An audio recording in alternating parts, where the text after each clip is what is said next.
everybody? It's your boy Fur back with another episode of the Whistle Gang podcast. And as you see, I'm solo dolo today. Shout out to my crew. Shout out to Monty. Shout out to P. Got some things going on, but want to come on here, talk to the people, talk to the faithful, and let them know what's going on in the 49er world right now. First of all, just getting back from San Diego. Shout out to Jamil. Shout out to Anna, the founder of the 619 Niners. Fourth annual Niner Empire weekend was incredible. They shut it down. It was a great time. Man, Friday night, Saturday beach party, Saturday night yacht party, smashed it. 600-700 49er faithful fans on the boat was crazy. DJ Juice on the main level, the 619 DJ. My bad, not if I forgot your name, but up on the deck, and a beautiful sight to see. No drama, just straight vibes. A lot of pictures. We had the shot stick out there at the beach party. Listen, make sure when we announce for next year's 5th annual Niner Empire weekend, you book. I'm telling you, it's a vibe. It's a good time. It's something you definitely don't want to miss. Man, listen. We also have next summer, we have the cruise. We have the 49er cruise, which I'm hoping to have the host of the cruise on. We'll have on the show here soon to talk about the cruise. But if you don't know about the cruise, I believe it's Red and Gold Cruise on Facebook. You can find the group or send me a DM or email, and I'll make sure you get the information. But make sure you book that cruise. Me and the Whistle Game podcast will definitely be on that cruise already booked. 14th deck. Shout out to everybody on the 14th deck. And come on board, faithful. But man, let's talk about what's going on right now. First of all, the rookies are in camp. We'll get to some of the small drama there later, but let's tackle the big and only drama so far this offseason. Everyone thought and was praying, hoping, crossing their fingers this would be the first offseason in a long time without any drama in Niner world. Well, we got all the way here, and now we have some drama. Me personally, I don't think it's big drama, but let's discuss it. Jauan Jennings. Most people call him Third and Jauan. Listen, a man had a big boy year last year. Big boy season. 77 catches, 975 yards, 6 touchdowns. I forgot who that game was against, but he had that one crazy big game. He was Brock's go-to guy last year, without a doubt. Without a doubt. Especially after BA going down. But he did sign a 2-year extension last year before the season, and he had the breakout year. And in my opinion, which is almost like a fact everybody knows, in football, you gotta strike when you're hot. Unfortunately, it's the way the contracts are. They can get rid of you tomorrow. It's a year-to-year league, so those things matter in football, and you have to take advantage as a player and get paid. And I want everybody to get paid. Shit, I'm not the one striking the check for these guys. Obviously, I'm a huge fan of the team, so I want them to get paid, and I want them to be happy. But Jauan brings so much to this team besides catches and yards and stuff like that. He's probably the best run blocker that we have as a wide receiver on the outside, not including Kittle, who obviously plays on the inside and outside. But if you remember or if you watch the games, I mean, Jauan Jennings is getting into it week after week after week with a cornerback, probably picking up a 15-yard personal foul penalty at some point because he's getting under their skin so much. He's blocking them like to the whistle and sometimes a little bit after the whistle. He's taking his man and eliminating him every chance he gets on a run play.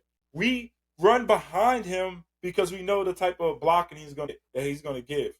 But then also he showed his catch ability last year. Don't forget, he was a big-time playmaker at Tennessee, and we always knew and thought that he could be a big-time wide receiver. It's just that he has so many guys in front of him. We are obviously a very talented offensive team, and we still are. But, man, he's not asking for wide receiver one money. He's not asking for $30 million a year. He's not asking, I don't even think, for $20 million a year. I think this gets done. I think this is a non-issue. I think almost kind of like they did this last year. They tack on another year or two. I think maybe they give him a raise for this year and tack on another year in like a $12 to $15 million range. I think this year he's set to make $7. But I think they get it done and they address the issue, get it done. He said he's not holding out. He is going to be at camp. So I think this is not an issue. This is not drama. Oh, let me get in this mic. This is not drama, 49er people. This is not drama. This is a person who's wanting to get paid, who deserves to get paid. I mean, but also take into account, look at our wide receiver room right now. It is it's not the best. It's not the best. You got BA, who I can't wait to get back. I think when BA's back and he's fully healthy, I think him and Juwan gonna do some numbers. But BA will probably start the year on PUP, which is the physically unable to perform list, and he's going to miss, I think, the first 4 weeks. I think PUP is the first, it might be the first 6, but he will miss at least the first 4 games of the year. Demarcus Robinson, free agent signing in the offseason, yeah, he's going to get suspended. How many games? I don't know, but he'll probably miss 2 to 4 games on suspension for a DUI issue. The 49ers knew about that, signing him, but he is, for everybody, he is built like Jauan Jennings. He will be very engaged in the run blocking, and he has a big catch radius. He's a big guy, so yeah, he's going to be ready to go. But after that, it's a lot of question marks. You got Ricky Purcell, Ricky Slick Rick. Now, he's obviously got shot last year, but he ended the year big. He ended the year on a high note. I'm very excited to see him in the slot this year, especially, like I keep saying, when BA gets back. Jacob Cowan, we'll see, but young, small guy, you know what I'm saying? Isaiah Nair had a great camp. Everybody was talking about him, very excited about him, so we'll see what he can do. But the rest of these guys are unknown. These guys are the guys that have to prove themselves.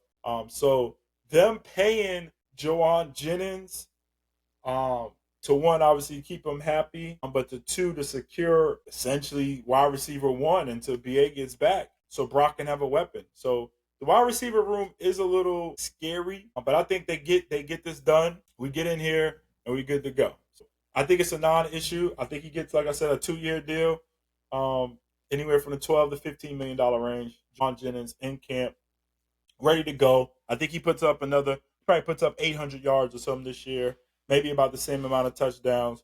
Because like I said, BA will be back. Also, too, you got to think a healthy CMC will take a lot of catches away from a lot of those check downs and stuff they're going to run for him as well. So shout out to Jauan. Go get your money. Lock him in. Let's go.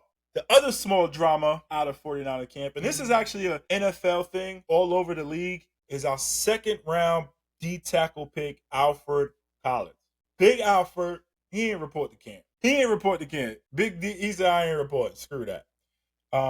Well, he signed now. But the reason he didn't report the camp is because NFL 2nd round picks around the league were holding out for guaranteed money. Everyone thought when the CBA was signed however long ago that everything was slotted, everything is good to go. Well, that's not the case. It's not the case at all, because what's happening is, look at Shamar from the Bengals, got drafted. The Bengals want to add some language to his contract. He's still holding out. No solution yet for him.